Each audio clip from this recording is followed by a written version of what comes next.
어리게는 12살. 지난 1년 동안 성매매 횟수가 100회가 넘는다고 답했던 거예요. 이분이 거기에 충격을 받아요. 그래서 이분은 하나님이 자신에게 준 소명이 집 나온 여학생들에게 네가 얼마나 소중한 존재고 네가 함부로 네 몸을 그렇게 다루어서는 안 된다는 것을 얘기하고 다니고 이 친구들에게 이제 전도 이전에 네가 얼마나 소중한 존재인지를 깨닫게 하는 그 사역에 자신의 인생을 올인했어요. 제가 이 성년숙 이 연구원을 만나면서 충격을 받았어요. 내가 학생들을 너무나 나이브하게 봤구나. 한국 사회가 정말 정상적인 사회가 아니구나. 뭔가 삐뚤어질 만큼 삐뚤어졌구나. 이게 단순히 어떤 성인의 문제가 아니라 초등학생에게까지 이런 악한 문화가 실려져 가구나를 알게 되었어요. 만났던 학생들의 대부분이 집 뛰쳐나온 여학생들이 삶을 생계하는 게 알바로 삶이 유지가 안 돼요. 구해지지도 않고요. 그래서 이 친구들이 가장 쉽게 하는 일이 성매매입니다. 지금은 이제 불특정 다수와 함께 이름 없는 익명의 사람과 카톡하는 거 유행인 거 아시죠? 그럼 일단 미국에서 시작했고요. 여러분 잘 모르군요. 우리 보통 카톡을 이제 익명으로 하지 않잖아요. 이름이 다 있고 정해진 사람. 밴드 같은 경우는 클로스드 멤버인데 최근에는 그냥 불특정 다수와 익명의 사람과 철저하게 익명이 보장돼요. 성인 이름도 없고 그냥 이름만 해서 가입만 하면 바로 카톡처럼 메신저가 가능한데 여기에 여학생이라는 이름을 가지고 어제 9시 뉴스에도 나왔어요. KBS 9시 뉴스 사회면 1면이었어요. 내용인즉슨 가입을 해서 그냥 기자가 15살 고딩이에요, 10몇 살 중딩이에요 해가지고 들어가면은 방 하나에 80여 명 남자가 몰려와서 사진 보내래요. 가슴 사진을 보내보래요. 15만 원 줄게 이런 말이 왔다 갔다 하는 거예요. 그러니까 이게 일종의 청소년들이 쉽게 이제 성매매가 내 몸을 사고 판다는 것이 어떤 윤리 도덕적인 차원이 아니라 알바로 여겨지는 시대가 되어버렸다는 거예요. 근데 그만큼 더 수요가 있다는 거예요. 남성들의 수요죠. 남자는 좀 독특합니다. 여학생들은 성욕에 이기지 못해서 돈을 들고 밖에 나가진 않아요. 남자는요, 나하고 얼굴을 한 번도 보지 못하고 내가 이름도 모르고 생명부주의 여성과 잠을 잘 수가 있어요. 남자, 여자의 생리적인 차원이 다르거든요. 여학생들이 그걸 좀 이해할 필요가 있어요. 아마 조금 더 그런 신체적인 문제에 대해서 좀 얘기를 나눠볼게요. 이거는 이제 2014년 5월달입니다. 최근에 가장 따뜻한 달이라고 할 수 있을 거예요. 중앙일보에서 조사를 했습니다. 일반적인 대학생 수치인데 남학생의 60%, 여학생의 30%가 성적인 관계를 가졌다. 밑에 있는 게 중요하죠. 성관계를 가지는 장소 80.2%가 여관과 모텔과 펜션입니다. 일단 우리 사회가 너무 많이 바뀌었어요. 그렇죠? 두 사람만의 특별한 공간을 가질 수 있을 만한 이런 사회적 변화가 많이 생겼습니다. 여관이 이제는 여행들이 가는 장소가 아니게 됐어요. 저는 출장을 가면 여관에서 잠을 못 자요. 이제 가서 잠을 잘 데가 없어요. 근데 여관은 여행객들이 잠을 자는 곳이었거든요. 근데 제가 여관에서 잠을 자면 제 법인카드에 모텔로 찍혀있잖아요. 여관 찍혀있잖아요. 제가 무슨 일을 당할지 몰라요. 근데 오히려 여행을 가서 출장을 가서 잠을 자는데 찜질방에서 자야 돼요. 제가 잘 곳이 없어요. 일반적인 이런 곳이 이미 일탈의 장소가 점점 되어버린 거죠. 비디오가 32%, 집 75%, 집의 대부분은 원룸입니다. 자취하는 학생들이 대부분이죠. 우리 여러분 청소년기를 이제 대학생을 보내면서 겪게 되는 이런 삶의 문화적인 양태의 변화가 굉장히 큰 영향을 준 걸로 파악이 돼요. 2014년만큼 적어도. 남학생 56% 사랑 없는 성관계가 가능하다. 라고 그랬죠. 그러니까 돈으로도 충분히 살 수 있는 겁니다. 내 성적인 욕망을 위해서는 사랑이 없이도. 반대로 이제 좀 더 이제 크리스천들의 내용을 보니까 이런 내용이 이제 나오게 됩니다. 기독 청년들을 대상한 겁니다. 한 교수님이 하셨어요.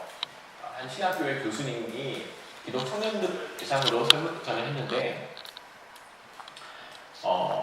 수치가 크게 다르지가 않습니다. 제가 앞에서 지금까지 대학생들의 일반적인 비기독교 청년들 다 포함된 거겠죠. 이런 청년들이 본 데이터나 수치 자료와 큰 차이가 없어요. 그러니까 저는 한동대라고 해서 다르지 않다고 생각합니다. 그러니까 여러분이 우리가 한동대라는 이 좁은 공간에 이렇게 시내와 동떨어져 있고 우리끼리 3,800명이 살고 있어서 그나마 이 정도지, 사실은 이미 초중 고등학교를 겪어오면서 이미 많은 세상의 성적인 가치관들을 이미 가지고 한동에 오고요. 많은 경우에 이런 가치관들이 한동에서 표현이 됩니다. 녹화가 되고 있어서 좀 이렇게 그러지만 몇 년 전에 오랫동안 찬양 인도를 하는 학생이 여학생과 지속적인 성관계를 가지고 임신을 합니다. 그래서 이 친구가 여학생에게 낙태를 적용하게 된 거죠. 이 친구는 방법이 없었어요. 보통 이런 경우 가면은 여학생은 거의 대부분 100% 휴학을 합니다. 거의 대부분 이제 낙태를 하게 됩니다. 일반적인 통계를 보면은 임신 경험을 하는 학생들이 성관계를 가진 학생의 9.6%가 임신을 경험합니다. 약 10%. 그 중에 한 명, 10명 중에 한 명은 이제 임신을 경험하게 되고요. 임신을 경험한 사람들의 98%가 낙태를 합니다. 0.2%만이 출산을 합니다. 그러고 나면은 여학생들이 오는 육체적인 또 신체적인, 정서적인, 영적인 휴증이 너무 많아요. 주로 여학생들은 학교를 못 다니죠. 그래서 남학생이 군대 갈 때까지 휴학을 합니다. 남학생이 군대를 가면 그때 복학을 하죠. 남학생이 2년 동안 복학할 동안 공부를 빨리 끝내고 돌아오면은 졸업하기도 합니다. 그래서 이런 관계적인 차원을 보면요, 아무래도 남학생들보다는 여학생들에게 어떤 신체적인, 정서적인, 감정적인 상처가 더 큰 것 같아요. 경험상으로 본다면은. 아까 했던 대답에 그건데 재밌는 게 5번이에요. 성관계를 하는 이유가 49.9%가 사랑을 확인하기 위해서 답을 합니다. 그러니까 이제 많이 바뀌었어요. 어떤 윤리 도덕적인 어떤 가치관에 이끌린 게 아니라 나 사랑해? 그럼 왜 안 해? 조사한 내용 중에요, 기간이 있었어요. 그러니까 성관계까지 가진 기간 평균을 잡아보니까 며칠 정도 나왔을까요? 요 조사에서 120일 걸립니다. 한 석 달 정도, 넉 달 정도면은 이제 성관계를 가져도 된다라는 충분한 어떤 합의가 생기는 것 같아요.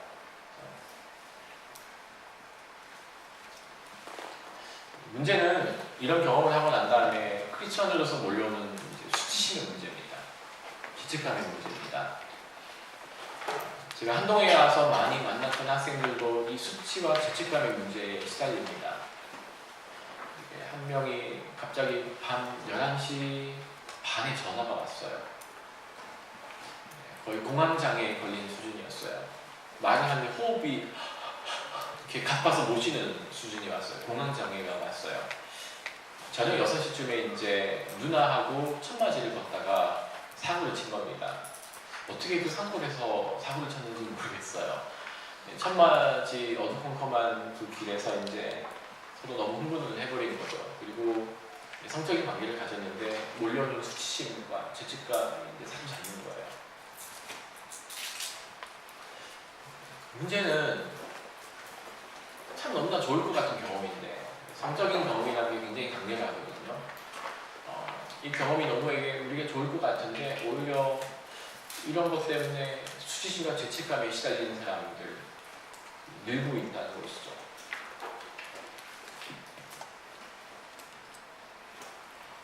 전쟁터라고 표현합니다. 그래서 전쟁터라고 표현합니다.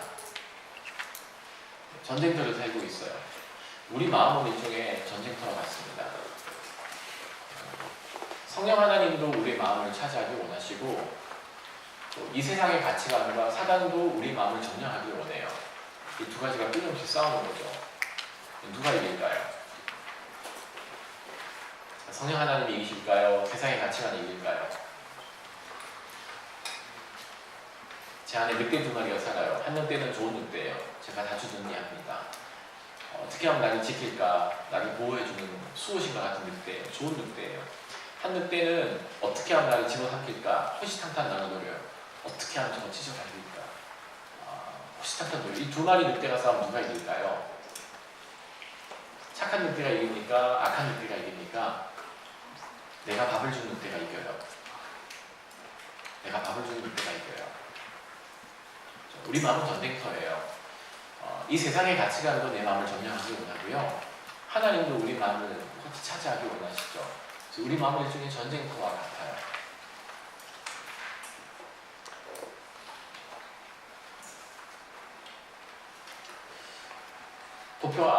직선이 하나 있습니다. 직선이 있습니다. 이 직선상에서 우리는 다 여기 하나에 서 있어요. 우리는 이곳 하나에 서 있습니다. 정도의 차이예요. 유혹을 잘 받지 않은 사람도 있어요. 별로 이게 큰 문제가 아닌 사람도 있어요. 누군가는 이 유혹이 너무나 심해서 몸부림치는 사람도 있어요. 근데 우리 모두 다 양극단이라는 이 그래프 안에 남들보다 심하다? 아니면 평균이다? 난 남들보다 좀 더 거듭한 것 같아 라고 말하지만 사실은 우리 모두 다 이 일직선상의 어딘가 한 점에 있다는 거예요. 이런 거룩의 문제, 이런 성적인 문제, 특별히 오늘은 성에 대해서 이야기를 나누지만 누군가의 문제가 아니라 나의 문제입니다. 문제는 우리도 누구도 여기서부터 우리가 자유롭지 못하다는 거예요. 그래서 마음의 문제를 얘기하는 겁니다. 마음의 문제. 나눠준 이 강의안을 보면요, 이제 우리가 1페이지까지 했고요, 2페이지가 나옵니다. 한번 2페이지를 잠깐 봅시다. 그 PPT 중에서 이제 그 단어가 나와 있는 PPT를 한번 찾아서 올려주십시오. 이게 잘 안 넘어가서 제가 많이 불편합니다. 네, 용어 정리 이 부분입니다. 우리가 이제 순결이라는 단어를 보잖아요. 용어를 먼저 정리합시다. 터미놀로지는 되게 중요한 거거든요. 순결하다,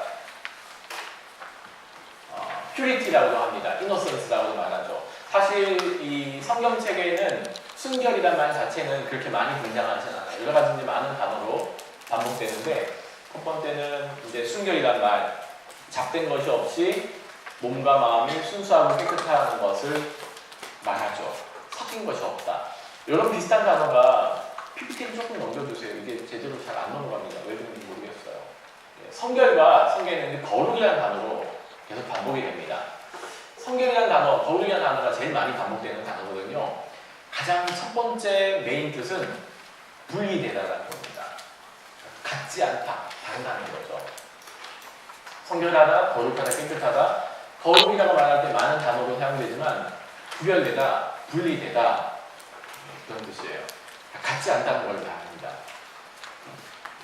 성경에도 끊임없이 우리에게 말하는 건 이 세대를 본받지 말라, 이 세상과 같은 생각을 품지 말라라고 말하죠. 그래서 이제 많이 하는 질문 중에 한 가지가 믿지 않는 자들과 멍해를 지지 말라는 구절이 고린도 전서에 나와요. 이 구절 때문에 많은 질문이 나오는 게, 믿지 않는 친구와 사귀어도 되나요? 오빠가 교회를 안 다녀요. 근데 교제해도 되나요? 이런 질문을 제일 많이 해요. 혹은 누나가 교회를 안 다녀요. 근데 사귀어도 돼요? 이런 질문이죠. 이런 질문에 대해서는 좀 이따 다시 나눌 겁니다. 그런 의미에서 구별을 얘기하는 건 아니에요. 관계적 차원의 의미는 아니었어요. 너희는 거룩하라. 나 여호와 하나님이 거룩하다라고 말하면서 하나님의 그 거룩함을 우리에게도 동일하게 요구하시기 시작하죠. 이 페이지를 한번 내려주세요. 가장 많이 성경에서 음란이라는 단어가 많이 사용됩니다. 이 단어의 뜻을 보면요, 어떤 성적 부도덕이라는 뜻으로 많이 사용됩니다. 가장 많이 넓게 쓰였는데요, 성경에는 하나님을 외면하고 다른 신들을 쫓는 것도 음란이라고 말해요. 이제 구약 성경을 보면은 바알과 아세라가 등장합니다. 이제 끊임없이 바알과 아세라에 대해서 하나님이 많이 경고를 하거든요. 가나안의 대표적인 다신 사상이죠. 바알은 제우스 같은 존재입니다. 그래서 그 기운으로 올라가면은 제우스의 그리스 로마 신에 나온 제우스가 그 뿌리가 바알까지 올라갑니다. 헤라가 아세라가 죠. 원래 아세라는 바알의 엄마입니다. 엘이라는 신과 아세라가 결혼을 해서 여러 아들들을 낳는데 그 아들들 중에 한 명이 바알이었어요. 근데 바알이 이제 모트라는 신과 전쟁을 벌이다가 모트에게 죽습니다. 죽음의 신이었거든요. 그래서 모트가 바알을 죽여버려요. 그래서 아세라가 화가 나가지고 모트를 잡아다 찢어 죽입니다. 그리고 바알을 부활을 시킵니다. 그래서 바알과 결혼을 해요. 그래서 바알과 아세라가 다시 엄마하고 아들 관계인데 결혼을 해가지고 많은 이제 자식들이 낳는 겁니다. 마치 헤라가 제우스와도 결혼했고 인간들과도 이제 관계를 맺어서 헤라클레스 같은 반인 반신이 태어나는 것처럼 많은 또 이런 관계를 통해서 신들이 나타나는 거죠. 근데 이제 바알과 아세라를 끊임없이 많이 명한 이유 중에 한 가지가 어떤 그 안에 들어있는 바알과 아세라를 섬긴다는 게 단순히 내가 바알의 제단에 찾아가서 제사를 드리는 게 아니라요. 그 안에는 어떤 성적 제의가 있습니다. 신전창기라고 부르죠. 굉장히 오랫동안 진행됐는데 내가 바알의 신전에 찾아가서 바알을 경배를 하면요. 경배를 한 다음에 제물을 드린 다음에 신전창기라고 하는 여사제가 있습니다. 이 여사제와 제물을 드린 이런 남성들과 집단 성관계를 가집니다. 이제 바알은 폭풍의 신이었거든요. 비를 주관합니다. 그러니까 농경사회에서 비를 주관한다는 것은 풍요를 뜻해요. 비가 와야 되거든요. 그래서 아세라는 자산을 상징합니다. 나중에 아세라가 이제 비너스라든가 또는 고린도 지역에 있었던 이런 여신으로 가서 가슴이 되게 많이 달려있어요. 양쪽에 12개, 양쪽에 12개에서 24개의 이제 가슴이 달려있습니다. 풍요와 가산을 뜻하죠. 그런데 바알과 아세라가 이 땅 밑을 보니까 자신에게 경배를 했던 사람들이 성관계를 맺고 있는 거예요. 그러면 이 관계를 맺고 있는 것을 바알과 아세라라고 흥분을 합니다. 자신들도 성관계를 가집니다. 그래서 이제 정액과 땀을 쏟아내는데 그게 비로 내린다고 믿었어요. 그래서 바알과 아세라를 흥분시키고 이 땅에 많은 비가 내려서 물질적인 축복을 주는 것이 당시에 바알과 아세라를 섬기는 대표적인 신전 예배법 중에 하나였어요. 그러니까 내가 단순히 바알을 섬긴다는 것은 바알과 아세라의 신전에 가서 그 신전 창기들과 함께 성적인 관계를 맺는 것이 다 포함되어 있는 하나는 목표죠. 단순히 어떤 제물을 드리고 경배하는 차원을 넘어섰어요. 그런데 보면은 하나님이 이 바알과 아세라 같은 이방신을 섬기는 것에 대해서 단순히 우상을 섬긴다고 설명하지 않고요. 그걸 가는으로 설명합니다. 하나님은 백성들을 자신의 아내로 설명하셨어요. 신부 설명하시죠. 이런 이미지가 계속 신약 성경에 이어집니다. 자신의 백성들을 자신의 신부 보시고 영적인 관계에서까지 이제 간음의 문제를 같이 해결하는 거죠. 이런 배경들이 흘러가는 겁니다.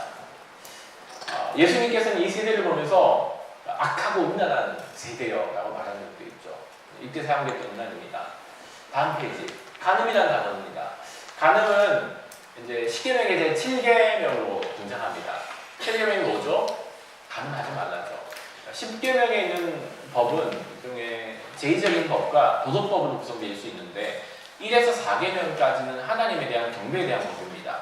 나 외에 다른 신을 섬기지 말라, 우상을 만들지 말라, 안식을 행하여 거룩히 지키라 등등과 같은 하나님에 대한 제의적 명령이고, 두 번째가 인간 사회에서 지켜야 될 도덕법, 윤리법으로 규정됩니다. 살인하지 말라, 간음하지 말라, 도둑질하지 말라, 내 부모를 공경하라는 것 같이 그러니까 시간이 바뀌어서 변하지 않는 거죠. 이때 썼던 간음이란 의미는요, 배우자가 아닌 다른 사람과 성적인 관계를 맺는 모든 이런 성적 일탈을 간음으로 성경을 설명합니다. 그런데 당시의 성경 시대는요, 이제 오늘날 시대와 너무 달랐어요. 일단 결혼하는 기간이 굉장히 짧았습니다. 여성의 경우는 초경이 끝나고 아마 그때는 훨씬 더 초경이 늦었겠죠, 그렇죠? 우리나라 1980년대 초경이 14.9세였, 6세였거든요. 더 올라간다면 한 15세, 16세쯤이 아마 초경으로 여겨져요. 그러니까 여성이 초경을 겪으면 이제 출산을 할 수 있을 만한 준비가 되잖아요. 이미 그 기간이 지나야 결혼할 수 있게 됩니다. 이미 자료들을 보면 조선시대에는 남성의 15살, 14살이 남성은 결혼하고요. 여성은 남성보다 나이가 더 많습니다. 일단 초경이 끝나야 혼인이 가기 때문에 늦어도 20살, 빠르면 그 이전에 17, 18이면 이미 결혼을 하는 시대가 조선시대였잖아요. 이런 이제 문화적인 배경들을 본다면은 당시에는 이미 내가 미혼이라는 것 때문에 고민하기에는 시간이 너무 짧았어요. 그래서 고민할 겨를이 없었어요. 어린 시절에 우리가 보기에는 이제 고등학생 정도면 이미 결혼을 하니까 이미 미혼 시대에 겪게 되는 수많은 이런 성적인 문제에서 유혹을 겪을 일이 거의 없었고요. 신명기에 보면 이런 기사도 나옵니다. 두 사람이 사랑에 빠지죠. 그래서 아직 혼인을 하지 않았는데 관계를 맺습니다. 이걸 아버지가 알게 돼요. 신부의 아버지가 알게 되면요. 이 신부의 아버지가 남자를 찾아갑니다. 약속을 받아냅니다. 약속을 받아내는데 두 사람이 결혼을 하는 거예요. 그러니까 결혼하기 전까지 여성에 대한 모든 책임과 관리는 아버지가 하는 것으로 그려져요. 내가 결혼하기 전까지는 내가 스스로 내 몸에 대한 통제권을 가지고 있는 게 아니라 부모님의 통제 아래에 있는 것으로 성경을 그려줘요.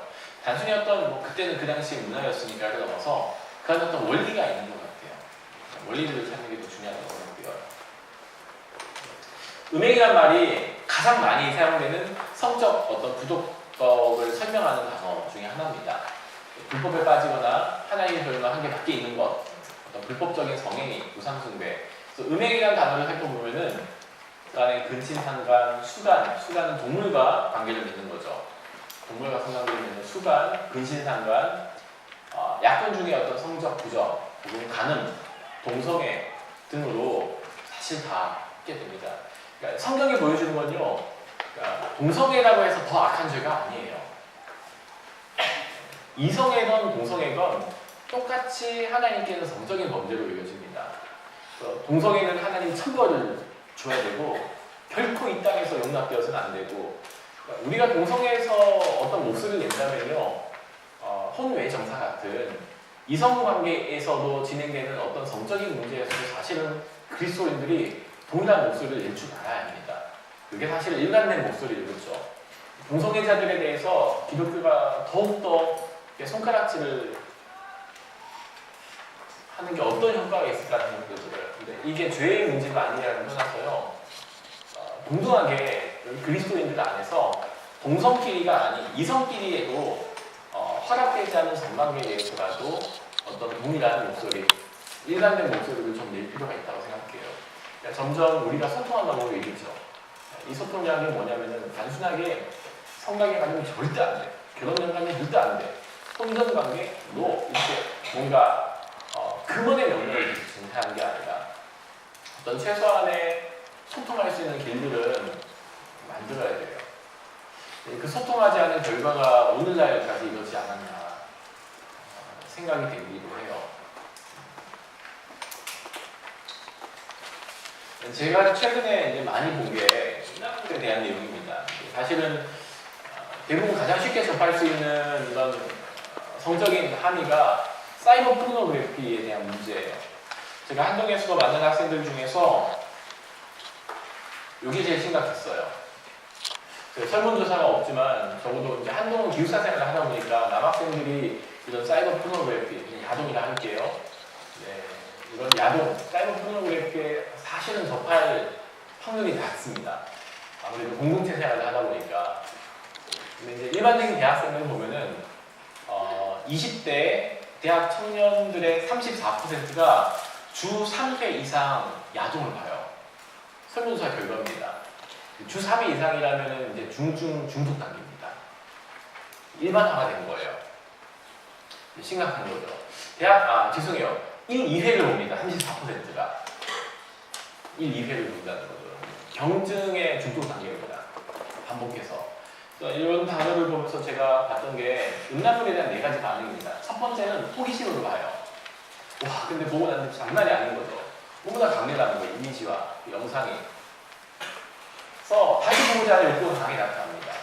근데 문제는 이런 자극에는요, 이제 중독 심리학이라는 이제 이런 몇 가지 이 중에 상담학부가 있는지 모르겠는데, 들으면 알겠지만 중독에는 무뎌지는 증상이 나타납니다.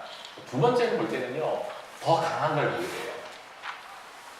그러니까 여러분, 어떻게, 우리 작년에 이제 조두순 사건과 같은 심각한 성적 문제 때문에, 아동성 문제 때문에 정말 시끄러웠던 데가 2012년이었거든요. 한 해에만 아동성 폭행 문제가 언론화 이슈화된 게 3명이 넘어요. 그렇죠. 이제, 어떻게 그 12살짜리, 8살짜리 아이에게 성폭행을 할 수 있는가. 이제 일반적인 성관계가 안 되니까 주로 학문 성교를 합니다. 그래서 여자아이들의 학문이 다 찢어져 버렸어요. 그래서 평생 똥주머니를 달고 살아야 되는 거죠. 영화 되기도 했잖아요. 그렇죠. 설경구 씨 나오는 영화들도 만들어지기도 했죠. 근데 그때 일어난 일들을 굉장히 잘 드러내는 영화예요. 이제 한번 생각해보세요. 어떻게 그 12살밖에 안 된, 8살밖에 안 된 아이들에게 이런 나쁜 짓을 할 수 있나. 어떤 공식이 있습니다. 이거는 경찰청과 심리